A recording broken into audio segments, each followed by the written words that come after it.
Hi, today we are discussing about packaging of DNA helix. DNA package ആണ് നമ്മൾ ഇന്ന് ചർച്ച ചെയ്യുന്നത്. Before going to discuss about the packaging of DNA helix, we have to calculate the length of DNA in humans. The length of DNA double helix in a typical mammalian cell is calculated by multiplying the total number of base pair with distance between two consecutive base pair. മനുഷ്യകോശത്തിലെ DNA നീളം കണക്കാക്കാൻ ആകെയുള്ള base ജോഡികളുടെ എണ്ണത്തെ രണ്ട് base ജോഡികൾ തമ്മിലുള്ള ദൂരം കൊണ്ട് ഗുണിച്ചാൽ മതിയാകും. That is, the total number of base pairs in diploid human cell is 6.6 into 10 raised to 9 base pairs. And the distance between the two consecutive base pairs are 0.34 into 10 raised to minus 9. And when we multiply the total number of base pairs with distance between the consecutive base pairs, we get approximately 2.2 meters. So the length of the DNA in human cell is 2.2 meter. ഇങ്ങനെ ആകുമ്പോൾ നമുക്ക് DNA നീളം കിട്ടുന്നത് 2.2 metre ആണ്.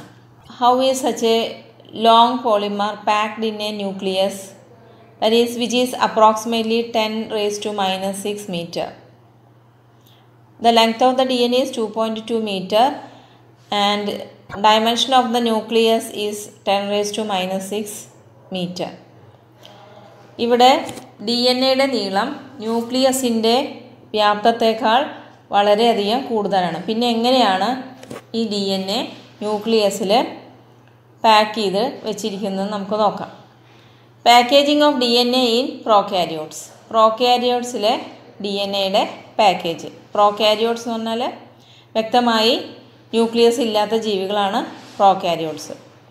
In prokaryotes such as E. coli, though they do not have a defined nucleus, the DNA is not scattered throughout the cell. പ്രോകാരിയോട്സിന് വ്യക്തമായിട്ടുള്ള nucleus ഇല്ലെങ്കിലും DNA കോശം മുഴുവൻ കിടക്കുന്നതായിട്ട് കാണപ്പെടുന്നില്ല. DNA being negatively charged is held with some proteins that have positive charges. In prokaryotes, the negatively charged DNA is held with some positively charged proteins in a region and it is termed as nucleoid. Prokaryotes negative ചാർജുള്ള DNA ചില positive ചാർജുള്ള പ്രോട്ടീനുമായി ചേർന്ന് ചില ഭാഗങ്ങളിലായിട്ട് കാണപ്പെടുന്നു. ഈ ഘടനയെ nucleoid എന്നാണ് പറയുന്നത്. The DNA in nucleoid is organized in large loops held by proteins. ഇങ്ങനെയുള്ള ന്യൂക്ലിയോയിഡ് വലിയ ലൂപ്പുകളായിട്ടാണ് കാണപ്പെടുന്നത്. പ്രോട്ടീനുകളുമായി ചേർന്ന് വലിയ ലൂപ്പുകളായിട്ടാണ് അത് കാണപ്പെടുന്നത് പ്രോകാരിയോട്സിൽ. Next is packaging of DNA in eukaryotes. In eukaryotes this organisation is much more complex. യൂകാരിയോട്സിൽ പാക്കേജിംഗ് ഓഫ് DNA കുറച്ചുകൂടി സങ്കീർണമാണ് പ്രോകാരിയോട്സിനെ അപേക്ഷിച്ച്. There is a set of positively charged basic proteins called histones. യൂകാരിയോട്സിൽ പോസിറ്റീവ് ചാർജുള്ള ബേസിക് പ്രോട്ടീൻസുകൾ കാണപ്പെടുന്നു. അതിനെ ഹിസ്റ്റോൺസ് എന്നാണ് പറയുന്നത്. A protein acquires charge depending upon the abundance of amino acid residues with charged side chains. ഒരു പ്രോട്ടീനിന് ചാർജ് ലഭിക്കുന്നത് അതിൽ കാണപ്പെടുന്ന അമിനോ ആസിഡുകളുടെ സൈഡ് ചെയിനുകളുടെ ചാർജിനനുസരിച്ചാണ്. Histones are rich in basic amino acid residues. ഹിസ്റ്റോൺസിൽ ധാരാളം ബേസിക് അമിനോ ആസിഡ്സ് ആണ് കാണപ്പെടുന്നത്. Like lysine and arginine. Lysine, arginine പോലെയുള്ള ബേസിക് അമിനോ ആസിഡുകൾ ധാരാളമായിട്ട് ഹിസ്റ്റോൺസിൽ കാണപ്പെടുന്നു. Both the amino acid residues carry positive charges in their side chains.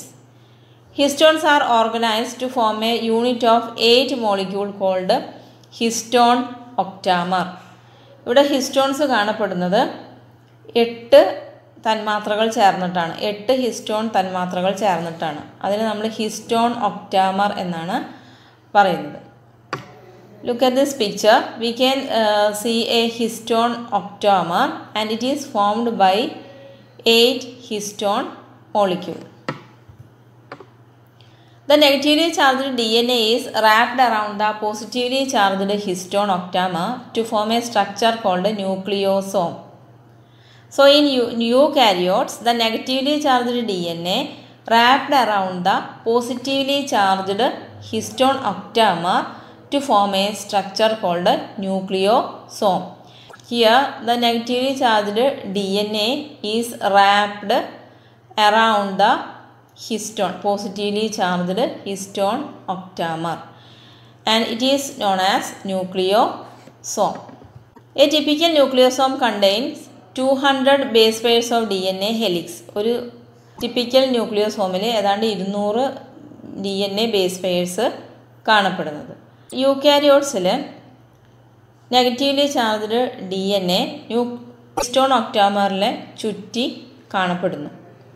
The nucleosome constitute the repeating unit of structure in nucleus called the chromatin.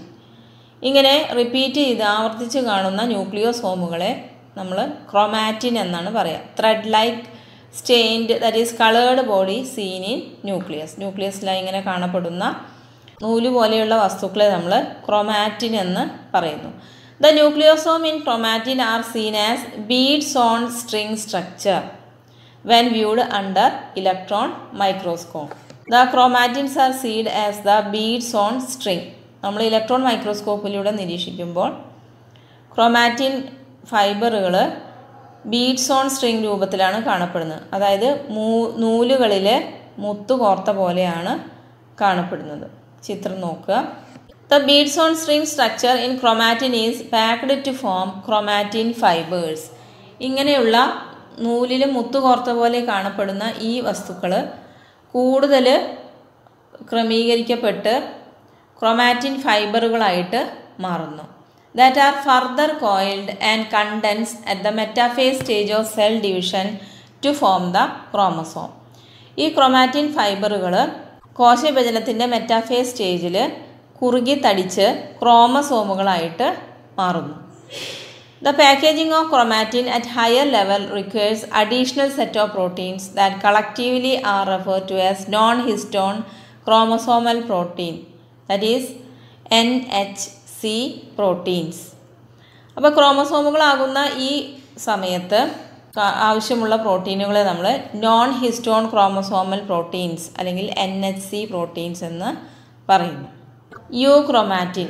In a nucleus some regions of chromatin are loosely packed and stains light R refer to as യൂക്രോമാറ്റിൻ.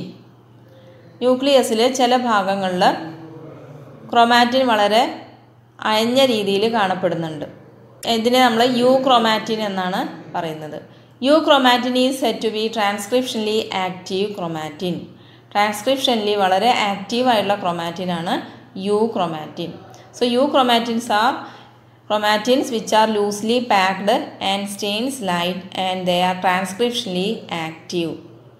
ട്രാൻസ്ക്രിപ്ഷനലി വളരെ ആക്റ്റീവായിട്ടുള്ള ക്രോമാറ്റിനുകളെയാണ് നമ്മൾ euchromatin എന്ന് പറയുന്നത്. Next is heterochromatin. The chromatin that is more densely packed and stains dark are called as heterochromatin. Densely packed ആയിട്ടുള്ള stain ചെയ്യുമ്പോൾ ഡാർക്കായി കാണപ്പെടുന്ന ക്രോമാറ്റിനുകളെ നമ്മൾ ഹെറ്ററോക്രോമാറ്റിൻ എന്നാണ് പറയുന്നത്. ഹെറ്ററോക്രോമാറ്റിൻ ഈസ് ട്രാൻസ്ക്രിപ്ഷനലി ഇനാക്റ്റീവ്. ട്രാൻസ്ക്രിപ്ഷനലി വളരെ ഇനാക്റ്റീവ് ആയിട്ടുള്ള ക്രോമാറ്റിനാണ് heterochromatin. Now we can discuss a questions asked in March 2019 and 2018. The question is, identify the figure and explain the concept. B. How many histone molecules are present in the histone core? C. Distinguish between euchromatin and heterochromatin. All of you know the answers. ഇതിൻ്റെ ഉത്തരം എന്തായിരിക്കും? നമുക്ക് നോക്കാം. A question, identify the figure. DNA ന്യൂക്ലിയോസോം മോഡലാണ് ഈ ഫിഗറിൽ കാണിച്ചിട്ടുള്ളത്. It is the nucleosome. And explain the concept.